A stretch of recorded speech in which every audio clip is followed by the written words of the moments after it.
Good evening. It's Marcus again. Allah, I am here. I am here to talk to you guys about Naval Station Everett and the three things that you need to know.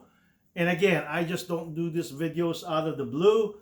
And mostly I use videos to answer questions that kind of comes in, not just one at a time, but when I'm helping other people out. Because it's easy to get on Facebook. Easy to get on social media, answer the questions, right? But when they get to be common questions that most of the service members had directly asked me, that I'd rather create a video regarding to answer those questions and to kind of handle the issues that they may have some trouble trying to assess. All right. So Naval Station Everett. Let's start. First things first. Where's Naval Station Everett? Oh, one last thing before you even listen to this. Right. I would pop up a computer and Google Map Naval Station Everett or Everett, Washington for that matter. I'm not one of those great cinematographers that can cut and paste this thing and edit it, all right, with outstanding videos and music and stuff like that. So I hope you trust me and learn from what I'm saying. So Naval Station Everett is located on the northwest tip of the town of Everett, Washington.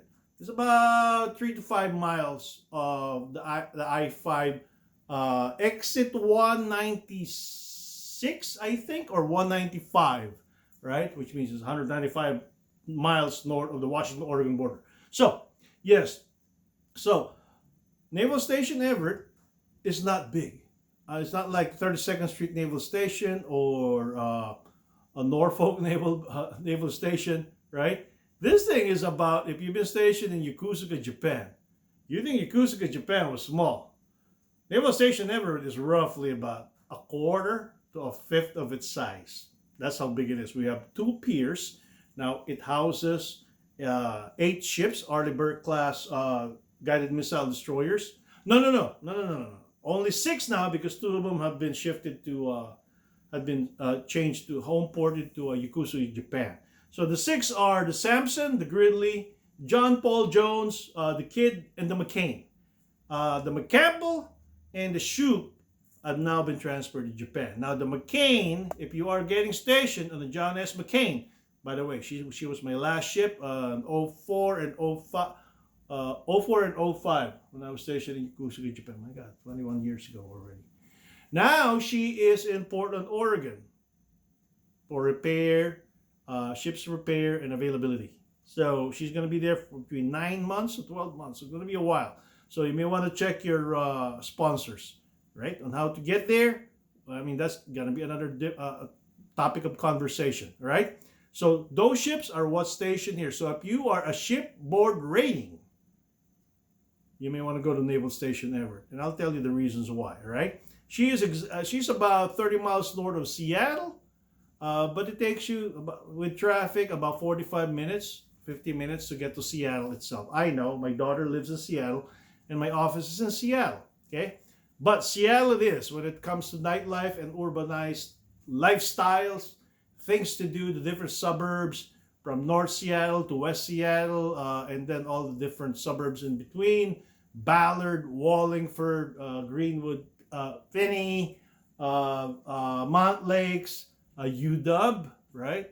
So all those places has something that could appease your delight when it comes to possibly doing a day tour, right? Again, a different topic of conversation. Now you head north, okay? It becomes a little bit more rural, right? Because north, now you're going to see the different smaller towns from Marysville, Arlington, Stanwood, then you cross over to the next county, which would be Skagit County, Mount Vernon, Burlington. Next county would be Whatcom County, which would be the city of Bellingham. Okay, you head east, you get to bump into Lake Stevens, Monroe, what else? Gold Bar, and another hour and a half east is the town of Leavenworth. Great skiing resort, even for summertime, right? It's basically the Bavarian capital outside of Germany. Okay, so you would love that place. And in the middle of summertime, by the way, you can still see snow-capped mountains on the Olympic Peninsula. Talk about the Olympic Peninsula. It's one of our national parks. Oh my goodness, man. You thought this was the very reason why I fell in love with Washington State. It is so green. You can smell the trees and the leaves.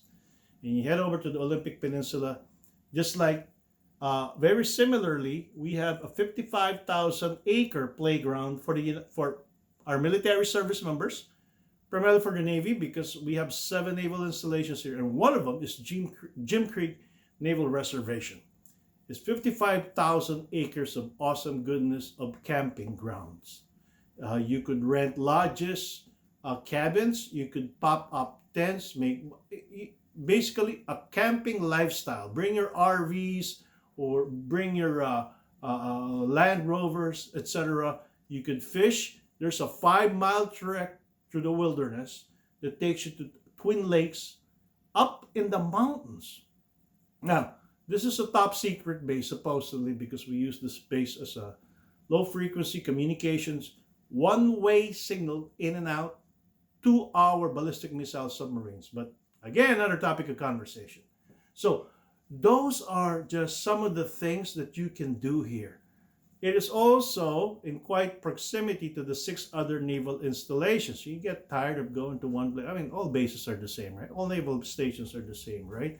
So basically, all these services are all within reach of you. Lastly, let's talk about places where you could really find affordable living. Because this isn't San Diego, this isn't Hawaii. Although it's a little bit more expensive than East Coast houses. So let me tell you exactly where to go. Because if you're still thinking of getting stationed here, anytime, and not just over here, but it doesn't matter where you go. You could be in Pensacola. You could be in Norfolk. You could be in Virginia Beach. You could be in San Diego, right? Hawaii. The closer you get to an urban city center, the more expensive the property becomes. The farther you go, the cheaper it becomes. So now if you're looking at Naval Station Everett and you head south, it's going to be more expensive. A 2,000 square foot home in Everett, okay, you can still get it to between $700,000 to $800,000, okay? You head south, that's like a $25,000 increase for every town you head south. By the time you get to Seattle, it's probably going to be $1 million to $1.1 million. You head north, that $700,000 home becomes let's say it's still $700,000 in Marysville.